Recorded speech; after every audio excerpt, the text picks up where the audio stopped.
Run through the tape is the standing order for the last days of the Obama administration. In the past week, we've seen a major and long-lasting policy shift on Israel. Kevin McCork reported on new federal monuments a few minutes ago, and there are new 11th-hour government regulations as we speak. Some of those could be very hard for President-elect Trump to undo. Deneen Borelli, chief political correspondent for Conservative Review, Fox News contributor, Jessica Tarlov, Democratic pollster, senior political strategist for Schoen Consulting. Ladies, nice to see you. We have a little list from the Hill of more regulations possibly to come. Occupational safety, evidently the Obama administration is upset about metal in water. Forced arbitration in credit card bills, incentive-based compensation for Wall Street, and they're going to restrict that. Some stuff on stoves in terms of what your house stove can do to help the environment, and regulations on organic meat. Jessica, I know that there's a much longer list that you would like to see. We'll get to that in a minute. Deneen, what's the point here? A lot of these can just be undone come January 20th. No, you're absolutely right. I think Obama is basically still having his little temper tantrum because Hillary lost, and his legacy is going to be overturned once Donald Trump is in office. And if you look at the burden that these regulations, the cost of these regulations that have incurred on our economy under Obama's watch, since he's been in office, over 20,000 regulations have been issued at a cost of $100 billion to our economy. So our economy is limping along. These regulations don't help, and I do think Obama is trying to advance his left-wing agenda, but yes, they can be overturned under President-elect Trump. Big picture, though, Jessica, is this the right way for President Obama to try to secure his legacy, doing what he did with Israel at the UN, all these new government regulations, federal monuments, or should he sort of say, hey, look, elections have consequences? I think I heard that line once before, and I'm going to just sort of gracefully end my last couple of months in office. Well, I don't know why it's not graceful to use your last 20 days. I mean, that's what he's entitled to, right? He won that election fair and square, and he's got the time. These regulations, yes, there have been huge costs, but if you take the stoves, you look at that over the course of the next 30 years, that's going to save Americans $11 billion. So there's a high cost right out of the gate, maybe, but down the line it's going to help Americans. He's trying to protect us from environmental disasters. In terms of Wall Street compensation, what he's looking at doing is the last enforceable rule from Dodd-Frank, which he's defended throughout his term. So I think that it makes sense to do it. Donald Trump can overturn it, and then there's the Congressional Review Act. So Congress can get involved. We're in the minority. We don't have a lot of power left, and we have 20 days, so let us have it, please. Let us have it, please. But what's good about this, from my perspective, is the Congressional Review Act, because this is something that Congress can vote on, Donald Trump can approve. They have 60 legislative days in order to do so. So this really goes back to June going forward. Right. So there is that opportunity. And again, Donald Trump is talking about rolling back regulations, get our economy moving. You know, with the but Deneen, it's not just regulations. Some of these things can't be undone. You take, for example, what happened at the UN in the last couple of weeks of Mr. Obama's presidency. Yeah.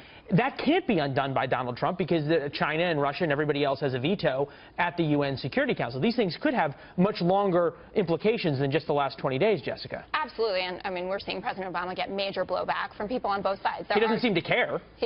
No, why? Because he's golfing or whatever you're going to say. Yeah, I think that he does care. I think he took that decision very seriously. He sees it as a continuation of U.S. policy, and he wants to send a signal that if we want a two-state solution, that Israel continuing to extend their settlements is not working towards that. Now, listen, as an American, as a Jew myself, I'm conflicted about the entire thing, and listening to Netanyahu yesterday say that if the Palestinians don't at base accept that we have a right to exist here, how are you ever going to have peace?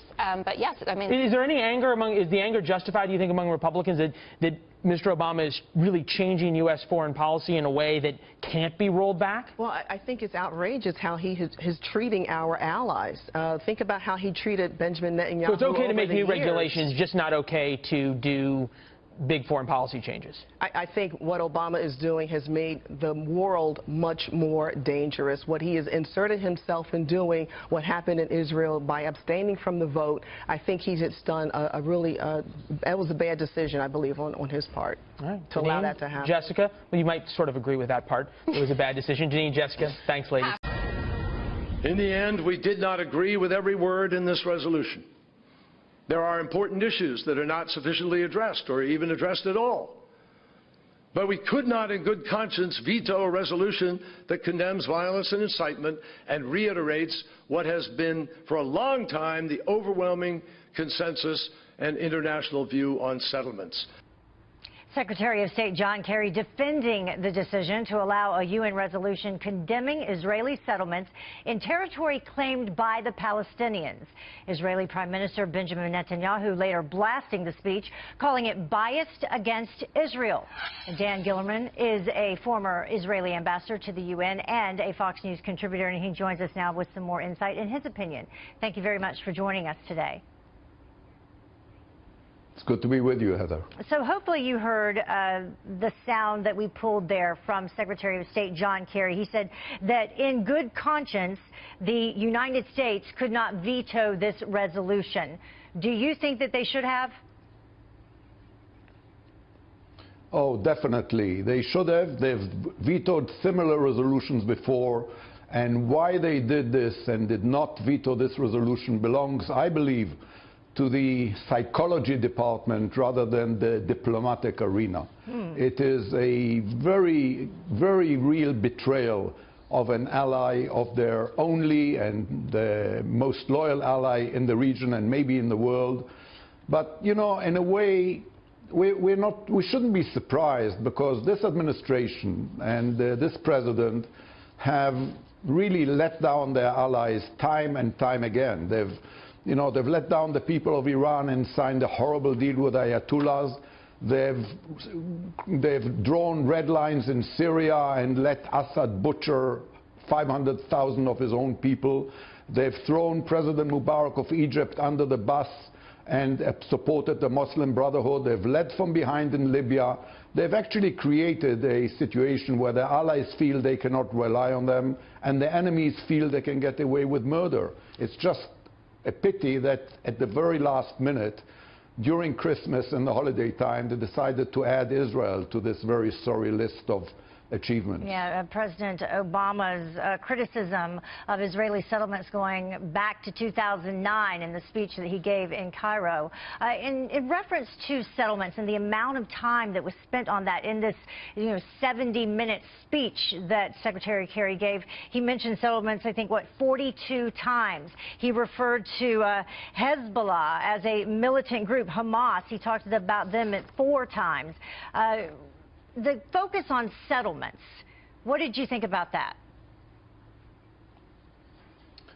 Well, first of all, I think you did a great job by pointing out the number of times that Secretary Kerry touched upon issues which should worry the world today.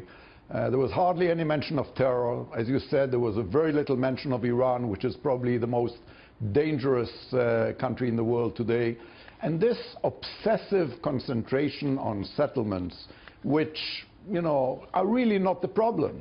I mean, with everything that is, with hundreds of thousands of people being butchered in Syria, with people being homeless, with terror, with Iran terrorizing the world, this is what matters. I think even the United States and even Secretary Kerry realized that settlements are not the problem. The problem is the settlement. Once there'll be a settlement, the settlements will not be a problem. Israel has proven it time and time again.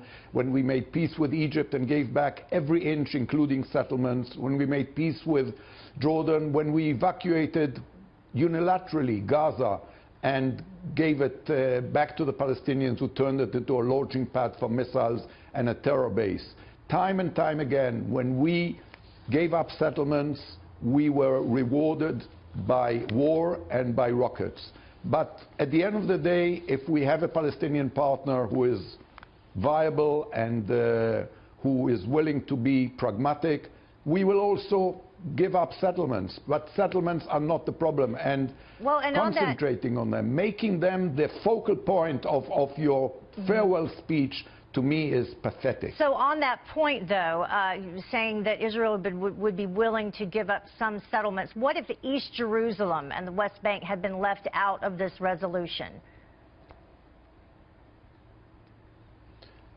Well, I think still this would have been a bad resolution, because the conflict cannot be settled, and actually President Obama is the one who said it at the UN.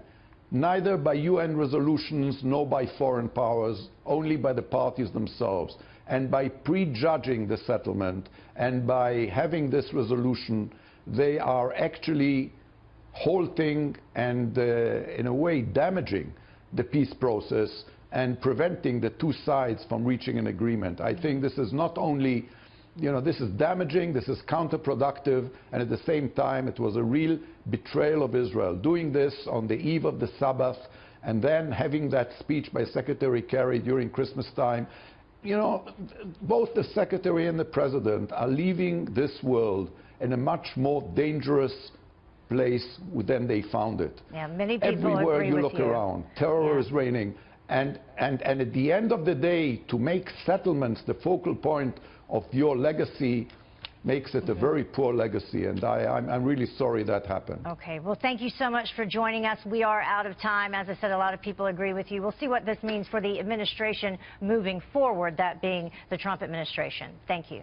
David Asman. Oof, wow. Where do you begin? First of all, for the first time in my life, it's clear that the United States is coming out on the side of terrorists as opposed to democracies. That's a very dramatic statement. But what happened with the Palestinian Authority, which used to be the PLO, by the way, one of the founders of modern-day terrorism, is they made a link-up in 2015 with Hamas, which is still registered by the State Department as a terrorist organization. They, as we heard from Benjamin Netanyahu, they name streets after terrorists. They actually award terrorists with a stipend if they kill an Israeli citizen. So this is an organization, and combined with the Palestinian Authority, that are committed to terrorism. If you listen to John Kerry's speech, about 2 hours of verbal assault against Israel. Yes, they mentioned a couple of things. He mentioned a couple of things about terrorism on the Palestinian side, but overall, it was a condemnation of Israel as though they were the aggressors rather than the terrorist organizations who are the real aggressors. This is an extraordinary moment in U.S. history.